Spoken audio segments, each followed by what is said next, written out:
Bismillahirrahmanirrahim. Assalamualaikum warahmatullahi wabarakatuh. Perkenalkan, saya Yusuf Yudhistira, salah satu dosen di Fakultas Sains dan Teknologi Universitas Peradaban pada Prodi S1 Sistem Informasi. Perkenankan saya untuk menjelaskan DIA, Delivery, Interaction, dan Assessment pada mata kuliah yang saya ampu, yaitu mata kuliah Analisis dan Desain atau Perancangan Sistem dengan menggunakan metode Project Based Learning. Mata kuliah Analisis dan Desain atau Perancangan Sistem merupakan mata kuliah wajib bagi mahasiswa pada program studi S1 Sistem Informasi.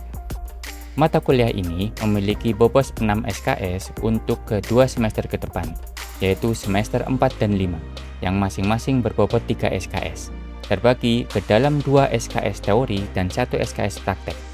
Bahasa pengantar yang digunakan adalah bahasa Indonesia.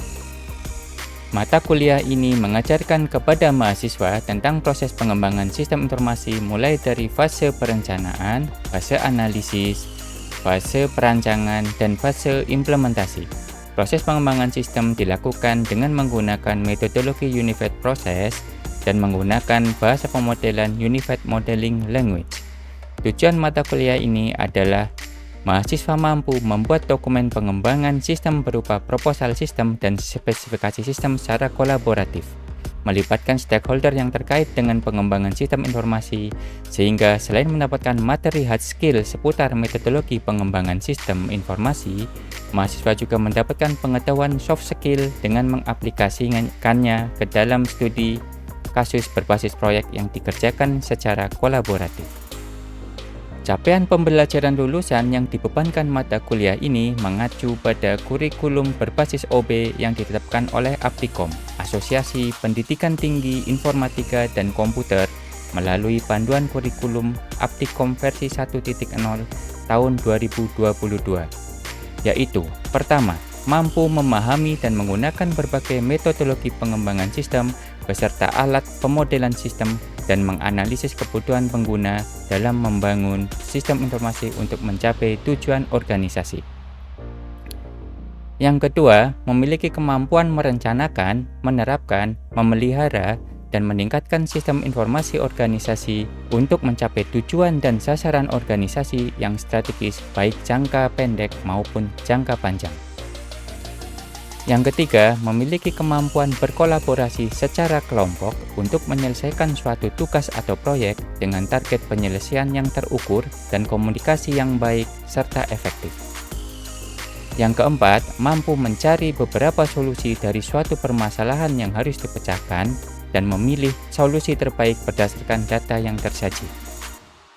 Untuk capaian pembelajaran mata kuliah atau CPMK pada akhir perkuliahan ini yaitu yang pertama, mampu memahami berbagai metodologi pengembangan sistem.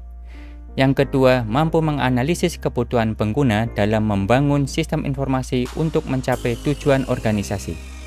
Yang ketiga, mampu merencanakan sistem informasi organisasi untuk mencapai tujuan dan sasaran organisasi jangka panjang. Yang keempat, mampu berkolaborasi dengan stakeholder dalam membangun sistem informasi untuk mencapai tujuan organisasi. Yang kelima, mampu merumuskan solusi-solusi alternatif dalam membangun sistem informasi untuk mencapai tujuan organisasi. Referensi yang digunakan dibagi ke dalam 2 kategori, yaitu referensi utama dan referensi pendukung. Untuk referensi utama ada 2 buku, yaitu buku System Analysis and Design, An Object-Oriented Approach with UML. Buku yang kedua adalah UML 2.0 in a Nutshell. Untuk referensi pendukung ada 3 buku, yaitu yang pertama, Sistem Analisis dan Desain Method, yang kedua, Scrum for Dummies, yang ketiga, Agile in Practice. Sistem pembelajaran dilakukan secara sinkronus dan asinkronus, dengan menerapkan metode pembelajaran berbasis proyek yang dikerjakan secara berkelompok, sehingga mahasiswa harus aktif dan kolaboratif dalam menyelesaikan perkuliahan ini. Sehingga pada akhir perkuliahan, mahasiswa akan memiliki portofolio berupa dokumen proposal sistem dan dokumen spesifikasi sistem yang sangat dibutuhkan dalam pengembangan sistem informasi dengan baik dan benar. Durasi waktu pembelajaran untuk masing-masing perkuliahan adalah selama 16 pekan. yaitu 7 pekan pertama sebelum UTS atau ujian tengah semester, dilanjutkan dengan 1 pekan untuk ujian tengah semester, dilanjutkan dengan 7 pekan sebelum ujian akhir semester, kemudian yang terakhir adalah 1 pekan untuk ujian akhir semester. Metode pembelajaran dilakukan dengan metode project based learning atau pembelajaran berbasis proyek, di mana mahasiswa akan dibagi ke dalam kelompok yang beranggotakan 4-5 orang. Setiap kelompok akan mengajukan satu proyek pengembangan sistem informasi, kemudian setiap kelompok diwajibkan membuat suatu dokumen proposal sistem dan dokumen spesifikasi sistem sesuai dengan fase-fase yang ada pada metodologi Unified Process secara bertahap selaras dengan fase yang dibahas pada setiap perkuliahan. Selanjutnya, masing-masing kelompok akan mempresentasikan kemajuan tugasnya pada milestone yang telah ditentukan. Bentuk perkuliahan secara sinkronus dilaksanakan secara tatap muka di ruang kelas dan menggunakan tools daring Microsoft Teams. Sedangkan perkuliahan secara asinkronus dilakukan melalui WhatsApp Group dan melalui LMS Universitas Peradaban untuk memfasilitasi diskusi, pengumpulan tugas mandiri maupun pengumpulan tugas kelompok. Untuk evaluasi pembelajaran dilakukan melalui kuis interaktif dengan bobot 10%.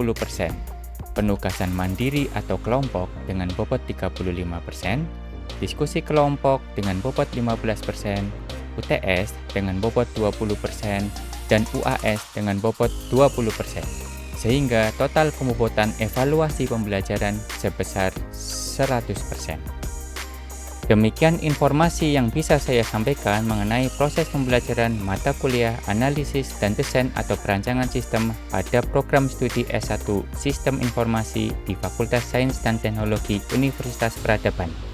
Selanjutnya, saya sertakan cuplikan video perkuliahan daring secara sinkronus menggunakan Microsoft Teams.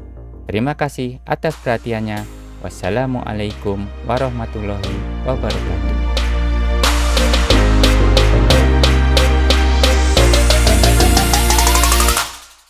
Oke, kita mulai ya teman-teman. Bismillahirrahmanirrahim. Assalamualaikum warahmatullahi wabarakatuh.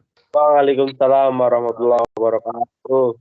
Alhamdulillahirrabbilalamin. Marilah kita senantiasa memanjatkan puji syukur kehadirat Allah Subhanahu wa Ta'ala yang telah memberikan kita banyak kenikmatan, terutama nikmat sehat dan nikmat sempat, sehingga kita bisa melaksanakan perkuliahan analisis dan perancangan sistem 1. Teman-teman semua, gimana kabarnya hari ini?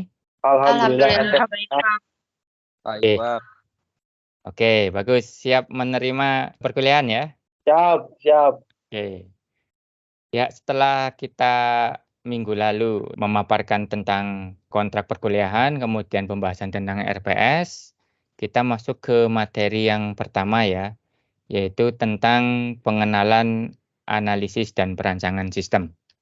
Seperti yang teman-teman ketahui, bahwa sistem informasi itu merupakan satu sistem yang kita tidak bisa lihat secara real ya, karena memang sifatnya yang kadang abstrak gitu ya.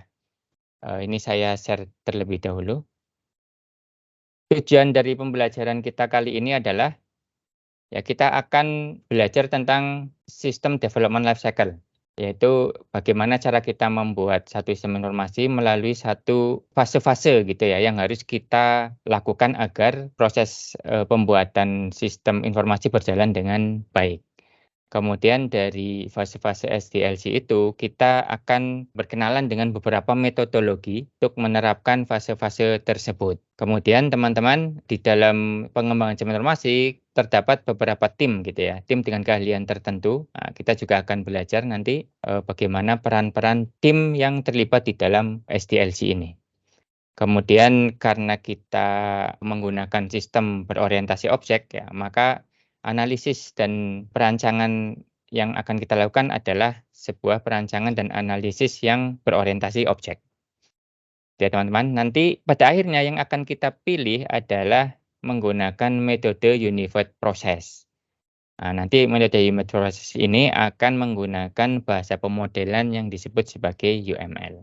Oke, seperti yang sudah saya sebutkan tadi sekilas, mengapa sih kita membutuhkan proses yang formal untuk mengembangkan sebuah sistem informasi? Karena di dalam pengembangan sistem informasi, itu kegagalan selalu dan sering terjadi. Karena tadi ya teman-teman sifatnya yang kadang abstrak, kemudian tidak dipahami oleh sebagian besar pengguna kita ya, dalam hal ini stakeholder.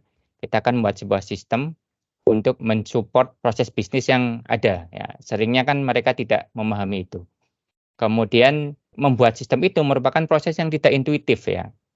Lain seperti kita membuat jembatan, kita membuat rumah. Kalau membuat sistem informasi tidak seperti itu. Kadang kita berusaha memunculkan kebutuhan dari seorang user itu susah gitu ya. Kadang kita melalui jalan yang lain. Kemudian akibat dari tadi itu ya, itu banyak proyek yang telat ya. Kemudian biaya yang melebihi anggaran, kemudian ada juga proyek yang selesai tetapi fungsi-fungsinya tidak sesuai dengan rencana. Jadi ketika kita berikan, hasil akhirnya ke user gitu ya, keinginan dari user-nya itu tidak bisa dipenuhi. Untuk menjembatani itu ada yang namanya seorang analis sistem ya teman-teman ya. Jadi analis sistem itu di sini merupakan, kunci yang gunanya atau tugasnya adalah merancang sistem ya untuk menambah nilai atau kemampuan sebuah organisasi. Untuk melakukan itu, seorang sistem analis itu harus memahami proses bisnis ya teman-teman. Jadi nanti teman-teman semua ya, dengan mata kuliah-mata kuliah yang lain ya, kalian itu akan dibekali satu ilmu untuk memahami proses bisnis, satu perusahaan gitu ya. Di sini ya kita, akan berusaha menjahit, mata kuliah tadi itu ke dalam satu, apa ya, baju gitu ya, yang bisa atau satu produk gitu ya, yang bisa digunakan oleh user. Nah, sehingga ya, seorang sistem analis juga harus memiliki beberapa keahlian khusus.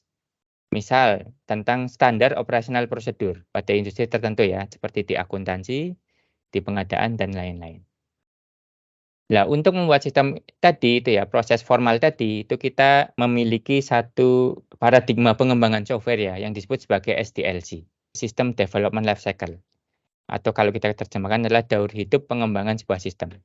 Ini adalah proses dalam memahami bagaimana sebuah sistem informasi dapat mendukung kebutuhan bisnis dengan merancang, membangun, dan mengirimkan sistem kepada pengguna. Jadi SDLC ini ada 4 fase ya teman-teman ya.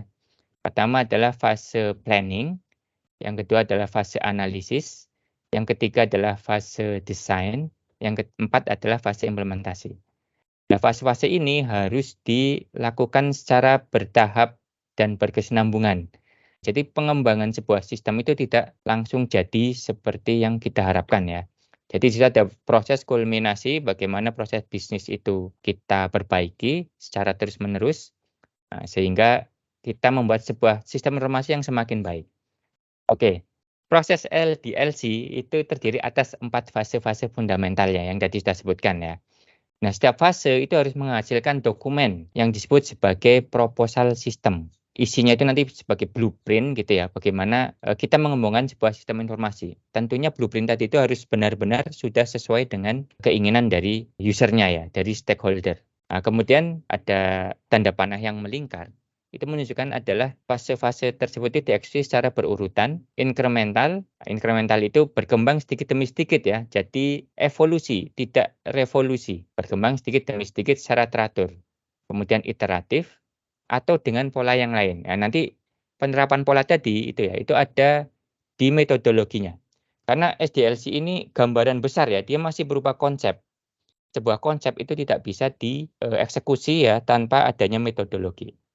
Kunci dari masing-masing fase tadi gitu ya teman-teman, itu ada pada pertanyaan-pertanyaan yang harus dijawab. Ketika kita membuat dokumen, pada fase perencanaan, itu dokumen tersebut harus menjawab pertanyaan-pertanyaan seperti yang ada di slide. Ketika di fase perencanaan, kita harus bisa memaparkan mengapa sistem ini harus dibuat sih. Kemudian ada pertanyaan lagi, nilai tambah apa saja jika sistem ini ada. Kemudian pertanyaan yang ketiga, berapa lama waktu yang dibutuhkan untuk membuatnya. Kemudian di fase analisis, kita menjawab beberapa pertanyaan, yaitu siapa yang akan menggunakan sistem tersebut. Kemudian apa yang seharusnya sistem ini lakukan untuk kita ya. Kita itu dalam hal ini stakeholder ya. Jadi nggak cuma developernya saja atau sistem analisnya saja, tetapi nanti ada pengguna. Kemudian ada pemilik sistemnya terutama ya, karena mereka yang membiayai pengembangan sistem ini. Kemudian di fase analisis kita juga akan menjawab pertanyaan ya, di mana dan kapan sistem ini akan digunakan. Apakah terdistribusi, apakah terpusat, tentunya tergantung dari kebutuhan dari pengguna sistemnya ya. Nah, setelah kita analisis, kita masuk ke fase berikutnya yang disebut sebagai fase perancangan, teman-teman. Jadi setelah kita analisis, kita ketahui kebutuhan dari penggunanya, kita akan buat rancangannya. Mulai dari rancangan kelasnya, gitu ya, rancangan user interface-nya, rancangan basis datanya, sampai arsitektur jaringannya seperti apa. Nanti kita masukin semua ke dalam fase-fase perancangan, gitu ya. Jadi nanti dokumen proposal yang akan kita buat akan menjawab minimal pertanyaan ini ya. Kita lanjut. Ketika kita bicara tentang SDLC itu adalah konsep. Untuk melakukannya itu, menerapkannya itu, kita butuh namanya metodologi ya teman-teman ya. Nah, di dalam metodologi SDLC itu ada beberapa kategori teman-teman ya. Contohnya pengembangan secara terstruktur adalah waterfall. Ini zaman dulu nih waterfall ya, kalau kalian bayangkan itu seperti tangga gitu ya, yang airnya air terjun gitu ya. Jadi ini misalnya fase 1, 2, 3, 4, seperti air terjun, dia akan mengalir. Jadi kita akan masuk ke fase berikutnya setelah fase sebelumnya itu selesai. Kemudian ada rapid application development, ya, itu ada yang base sama prototype ya. Kemudian sekarang yang lebih terbaru ya, ini muncul setelah 2000 ke atas gitu ya, itu adalah agile development. Caranya itu menggunakan semacam peralatan-peralatan ya, yang disebut sebagai Scrum nih di sini. Nah, bagaimana cara memilih metodologinya itu tergantung dari kemampuan yang akan kita capai gitu ya. Coba ini ada di pelajaran pemrograman berorientasi objek nih di mata kuliah itu. Ada yang bisa menjelaskan tentang pengkapsulan? Monggo, siapa yang bisa, yang Pak. masih ingat? Oke, Mbak Nailu, silakan Mbak. Pengkapsulan itu apa Mbak? Mungkin kalau encapsulation itu sebuah proses yang menggabungkan ciri-ciri sebuah kelas objek di mana perilaku yang dimiliki oleh kelas objek tersebut.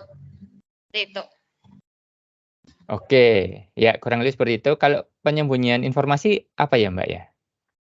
Nah, sedangkan kalau informasi hiding ya itu sebuah kemampuan sebuah kelas objek untuk menyembunyikan ciri-ciri yang dimiliki. Sehingga kelas objek lain tidak dapat mengetahui ciri-ciri tersebut tanpa memberikan pesan terlebih dahulu. Mungkin seperti itu. Mantap, ya penjelasannya sudah bagus sekali nih Mbak Nailu. Jadi masih ingat ya rupanya ya teman-teman nih. Kemudian untuk karakteristik yang kedua adalah inheritance ya. Mungkin ada yang bisa memberikan pendapat tentang inheritance? Mungkin saya ya Pak. Oke, silakan Mas Marlen ya. Inheritance atau pewarisan ya Pak ya. Mungkin saya tahu tentang sedikit. Pewarisan adalah proses pembuatan kelas baru dengan mempublikasikan ciri-ciri dan perilaku dari kelas yang menjadi kan Pak. Mungkin itu saja Pak yang saya tahu. Oke, ya betul sekali ya teman-teman ya. Jadi pewarisan itu seperti mewarisi lah ya. Kalian mewarisi misalnya ini dalam hal ini harta orang tua ya. Cuma dalam hal ini enggak ya. Jadi dalam hal ini kemampuan. Jadi kemampuan orang tua, ciri-ciri orang tua itu diwariskan ya. Oke. Kalau polimorfisme aja deh ya. Itu kira-kira apa? Ada yang bisa memberikan pendapat? Oke, silakan Mas Zaki Widodo. Ya, polimorfisme adalah konsep di mana objek dari berbagai kelas dapat merespon metode yang sama dengan cara yang berbeda. Oke, betul Mas ya. Jadi gambarannya seperti itu. Kalau abstraksi ada yang bisa memberikan pendapat? Saya Pak. Oke, Mbak Nadia, silakan Mbak. Abstraksi adalah proses menyembunyikan detail implementasi dari suatu permasalahan, sehingga memungkinkan kita untuk fokus pada konsep umum suatu masalah tanpa perlu memahami detail implementasinya. Benar Ya, mungkin sekali itu, ya. Pak. Benar Mbak Nadia ya. Jadi ini kehebatannya dari sistem berorientasi objek seperti ini ya teman-teman. Jadi salah satunya adalah abstraksi ini. Jadi kita tidak perlu tahu detailnya. kita tahu gambaran umumnya saja ya. Jadi kita tidak mau tahu apa yang terjadi di dalam. Yang penting sebuah metode gitu ya, itu melaksanakan seperti spesifikasinya. Kemudian kita lanjut ya teman-teman, bahwa analisis dan perancangan sistem yang berbasis objek ya, itu selalu menyeimbangkan data dan proses yang ditunjukkan dengan encapsulation tadi itu ya. Nantinya kita ya akan menggunakan bahasa pemodelan Unified Modeling Language ya. Kemudian metodologinya yang akan kita pakai adalah Unified Process ya teman-teman ya. Ini Unified Process ini dalam pelaksanaan manajemennya itu bisa menggunakan nanti teknik Agile dan teknik RAD ya, tergantung ya, kebutuhannya seperti apa. Intinya ya, analisis dan perancangan berbasis objek itu memiliki karakter ini. Yang pertama didorong oleh use case, ya. Yang kedua berpusat pada arsitektur. Yang ketiga itu iteratif atau berulang-ulang dan incremental gitu ya. Ini yang sebenarnya diadopsi dari karakteristik dari Agile ya. Makanya kita nanti langsung fokus aja ke metodologi yang Agile. Oke, keuntungannya apa sih menggunakan analisis perancangan sistem berbasis objek ya? Yaitu kita dapat memecah sistem yang kompleks menjadi modul-modul yang lebih kecil sehingga lebih mudah dibangun, dikelola dan dirawat. Kemudian kita bisa bekerja pada modul-modul secara individual, ya, sehingga kita perbaiki di bagian-bagian tertentu saja, tidak perlu merubah sistem secara keseluruhan. Kemudian keuntungan yang ketiga adalah membuat modul-modul yang bisa digunakan kembali, atau istilah kerennya itu reusable, ya, di antara sistem tanpa membangunnya dari awal. Jadi kita bisa lebih cepat membangun sistem-sistem berikutnya ya, tanpa membuat dari awal. Nah, kemudian metodologi yang kita buat ya teman-teman, yang kita akan pelajari gitu ya, adalah Unified Process. Nah, Unified Process ini adalah sebuah metodologi spesifik yang memetakan kapan dan bagaimana cara menggunakan teknik-teknik UML yang bervariasi untuk menganalisis dan mendesain sistem berorientasi objek. Ya, kemudian di Unified Process itu dibagi ke dalam fase dan alur kerja ya, serta ada penjadwalannya. Kalau kita gambarkan di dalam sebuah diagram, bentuknya seperti ini. Oke ya, jadi fase di dalam Unified Process itu ada 4 ya, sama dengan SDLC. Fasenya ada 4, yaitu Inception, Elaboration, Construction, dan Transition. Ini secara hierarki itu persis dengan planning ya, yang ini ya. Kemudian ini persis dengan analisis, yang ini dengan perancangan sebenarnya, antara irisannya berbeda ya, sedangkan yang di sini itu implementasi. Termasuk transisi itu ya, ini masuk ke informasi. Jadi kalau boleh digambarkan itu agak ada irisan ya, planning, analisis itu juga ada irisannya. Nah, ini kerennya dari Unified Process adalah seperti ini. Jadi kita bisa di awal gitu ya, mengetahui keinginan dari usernya melalui tentunya pengalaman kita ya dalam mengembangkan sebuah software. Kemudian fase-fase tadi itu ya, itu dibagi ke dalam 2 workflow. Yang pertama adalah workflow engineering ya, workflow technical itu yang ini. Ada business modeling, requirement, analysis, desain, implementasi, test, deployment.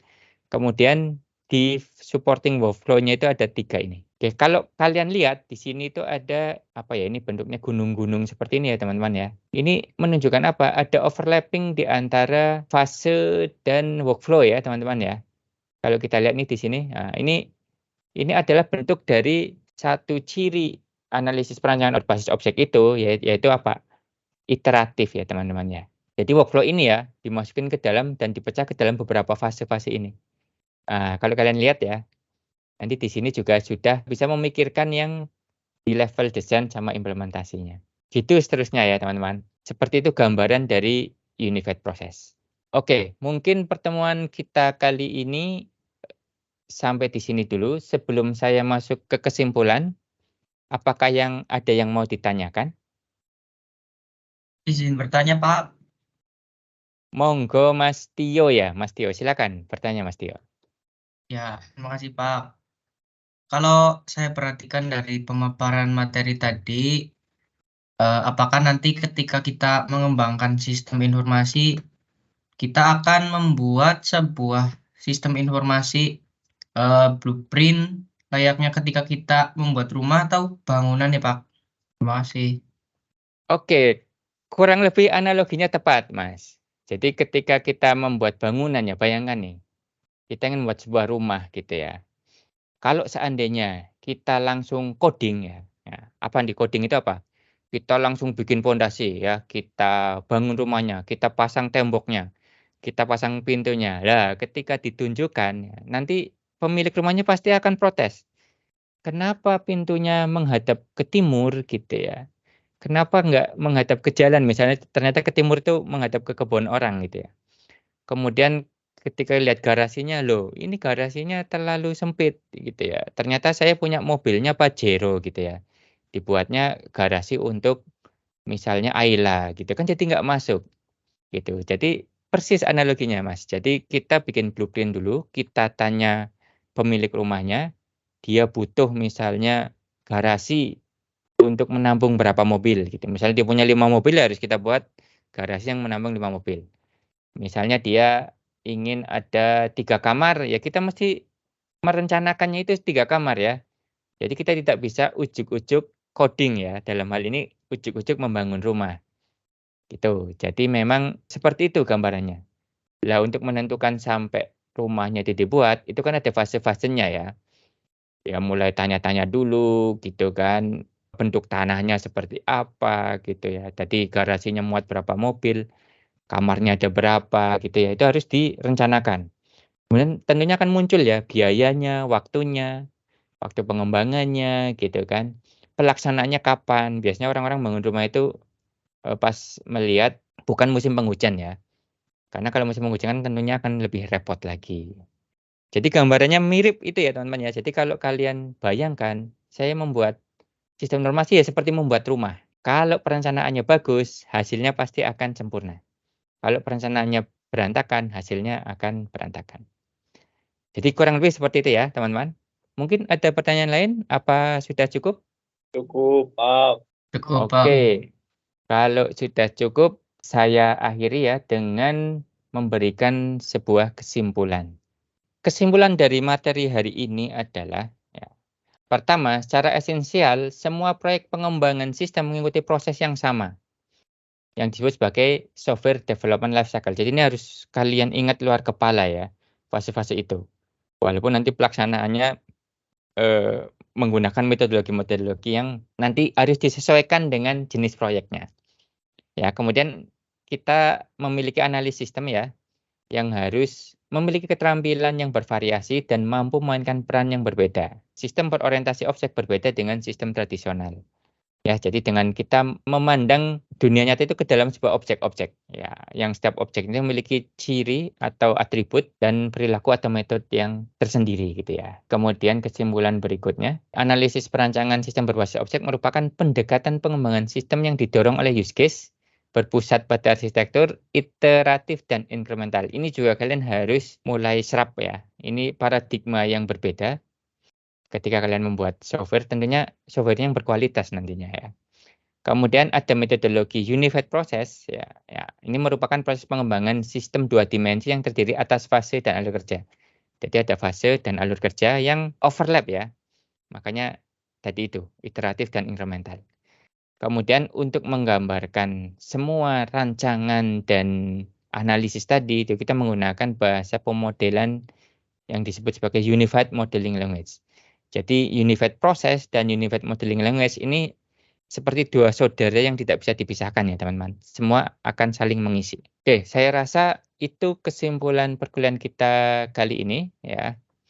Saya harap kalian mempelajari lebih lanjut, bisa melihat video rekamannya secara berulang-ulang, kalian buat catatan kecil. Nah, nanti kita bisa melakukan diskusi ya di WA grup bisa, atau kita nanti bisa melakukan pertemuan-pertemuan berikutnya. Kalian bisa menanyakan materi-materi yang sebelumnya. Saya rasa itu ya teman-teman. Mari kita tutup perkuliahan kita kali ini dengan membaca doa kafaratul majelis.